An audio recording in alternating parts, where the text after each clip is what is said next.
আসসালামু আলাইকুম, welcome to সীমাস delicious cooking. প্রিয় ভিউয়ার্স, আজকের পর্বে আমি আপনাদের সাথে শেয়ার করব ভীষণ মজার একটি পুডিং রেসিপি। আমার আজকের রেসিপি গাজর আর ডিম দুধের তৈরি ক্যারামেল পুডিং। এই পুডিংটা দেখতে যতটা সুন্দর হয়েছে, খেতেও ভীষণ মজার হয়। যে কোনো অনুষ্ঠান বা অতিথি আপ্যায়নে এই পুডিংটা সবার জন্য পারফেক্ট একটি ডেজার্ট। ছোট থেকে বড় সবাই এটা খেতে কিন্তু ভীষণ পছন্দ করে। আশা করছি আমার আজকের রেসিপিটা আপনাদের ভালো লাগবে। এই পুডিংটা আমি আপনাদের চুলায় তৈরি করে দেখাবো। যদি ভিডিওটির প্রতিটি স্টেপ হুবহু ফলো করেন, তাহলে আপনারাও এই দারুণ মজার পুডিংটা নিজেরাই ঘরে তৈরি করতে পারবেন। গাজরের পুডিং তৈরি করতে এখানে আমি প্রথমে গাজরটা গ্রেট করে নিয়েছি। মোটামুটি মাঝারি সাইজের এই রকমের 2টা গাজর আমি গ্রেট করে নিয়েছি। আর এই গ্রেট করার পরে এখানে 2 কাপের মতো গাজর হয়েছে। আপনারা চাইলে গাজরটা ছোট টুকরো করেও কেটে নিতে পারেন, কারণ এটাকে পরে ব্লেন্ড করেই নিতে হবে। পুডিংয়ের জন্য প্রথমে আমি ক্যারামেলটা তৈরি করে নিব। এর জন্য একটা প্যানে প্রথমেই 1/3 কাপ চিনি দিয়ে দিলাম। আর এই চিনির মধ্যেই দিয়ে দিচ্ছি সামান্য পানি। এতে করে প্যানের সাথে ক্যারামেলটা লেগেও যাবে না, আবার তলায় পুড়েও যাবে না। এখন চুলার জালটা লো টু মিডিয়াম হিটে রেখে ক্যারামেলটা তৈরি করে নেব। চিনিটা গলে যখন চিনির কালারটা হালকা গোল্ডেন ব্রাউন হয়ে আসবে, এ পর্যায়ে চুলার জালটা বন্ধ করে দিব। দেখুন আমার ক্যারামেলটা রেডি হয়ে গেছে।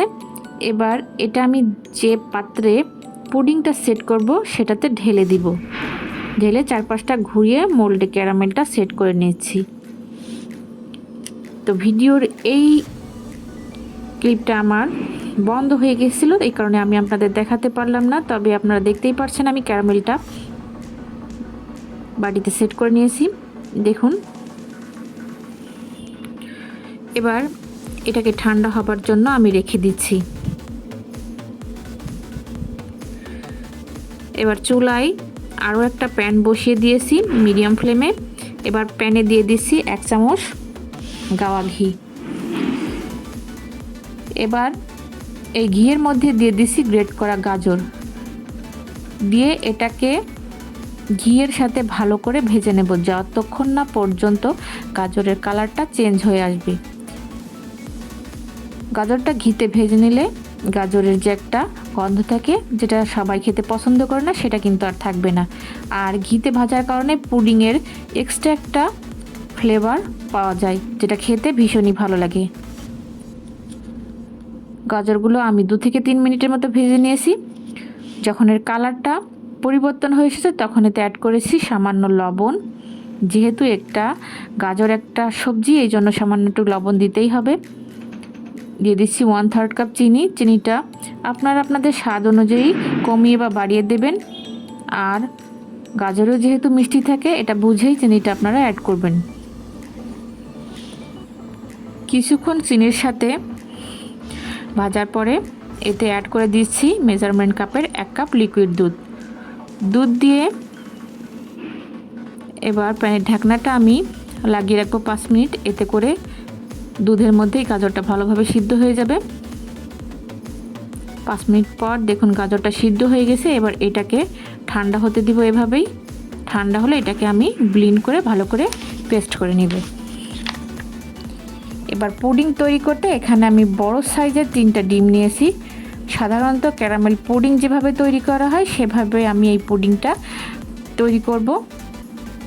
এক্সট্রা ফ্লেভার হিসাবে এখানে জাস্ট শুধু অ্যাড হবে গাজরের পিউরি। আর এই কারণেই এই পুডিংটা খেতে কিন্তু অন্যান্য যে কোনো পুডিং থেকে ভীষণ সুস্বাদু হয়। ডিম 3টা আমি খুব ভালো করে ফেটিয়ে নিয়েছি। এখন অন্য আরেকটা বলে আমি 2 কাপের মতো জাল করে না লিকুইড দুধ নিয়েছি। এটা কিন্তু ঠান্ডা দুধ।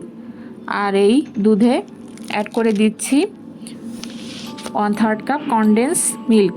আপনারা চাইলে কনডেন্স মিল্কটা বাদ দিয়ে দিতে পারেন, অথবা এতে 1/3 কাপ গুঁড়ো দুধও ইউজ করতে পারেন। জাস্ট দুধের ঘনত্বটা বাড়াতে এখানে আমি কনডেন্স মিল্কটা অ্যাড করছি।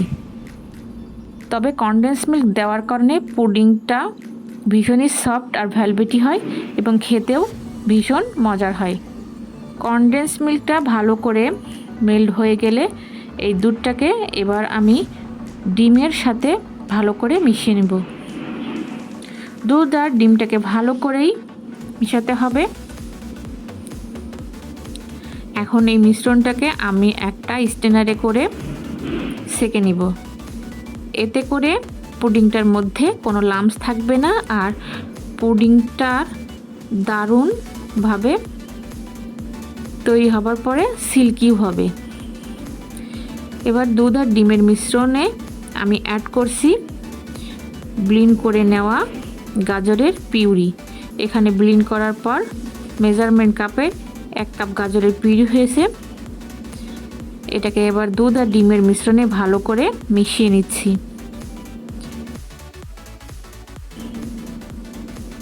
এবার যে মোল্ডে আমি ক্যারামেলটা সেট করেছিলাম সেটা ঠান্ডা হয়ে গেছে। দেখুন একেবারে স্বচ্ছ কাচের মতো সেট হয়েছে।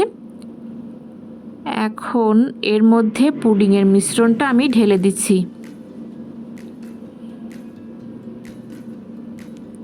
মোল্ডের কিছু অংশ একটু ফাঁকা রাখতে হবে। আপনি যে পাত্রে পুডিংটা সেট করেন না কেন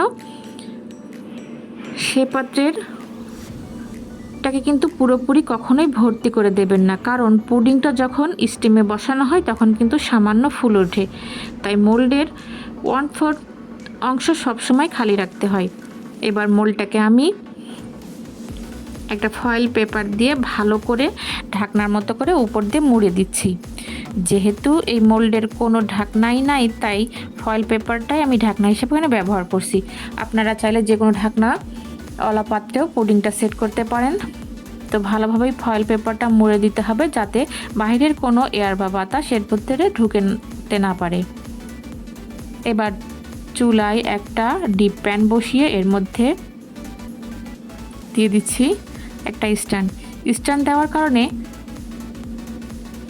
পুডিংয়ের বাটিটা স্টিমে দেওয়ার সময় নড়াচড়া করবে না। এবার স্ট্যান্ডের উপর পুডিংয়ের মোল্ডটা বসিয়ে দিলাম। এবার এই পাত্রের মধ্যে আমি দিয়ে দিচ্ছি 1 লিটার গরম পানি। ঠান্ডা পানি দিলেও সমস্যা নেই, এতে করে পুডিংটা হতে একটু বেশি সময় লাগবে।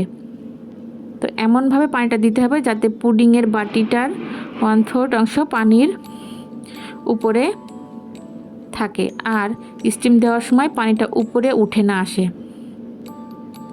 এখন প্যানের ঢাকনাটা আমি লাগিয়ে দিয়ে উপরে ছিদ্রটা বন্ধ করে দিচ্ছি যাতে বাইরের কোনো প্রকার বাতাস এর ভিতরে ঢুকতে না পারে।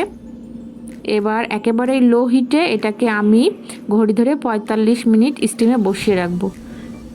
ঠিক 45 মিনিট পর আমি চুলা জালটা অফ করে দিয়েছি। এবার ঢাকনা খুলে দেখাচ্ছি আপনাদের। প্রথমে ফয়েল পেপারটাকে খুলে নিচ্ছি। এবার টুথপিকের সাহায্যে চেক করে নিচ্ছি।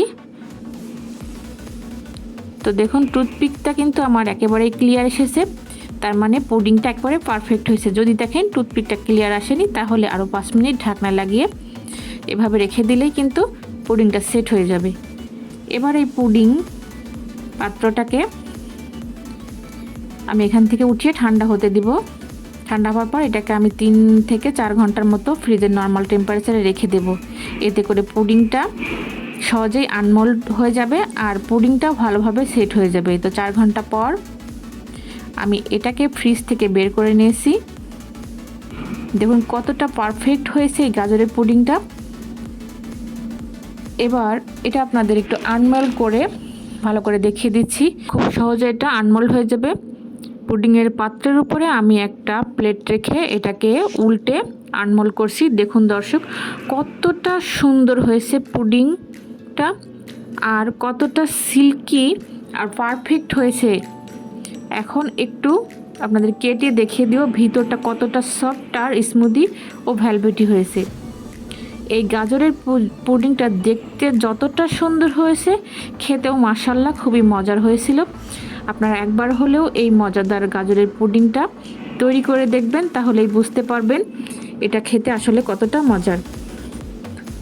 আর ফ্যামিলি ফ্রেন্ডসরা একবার খেলে এটা ভীষণ পছন্দ করবে এবং প্রশংসাও করবে।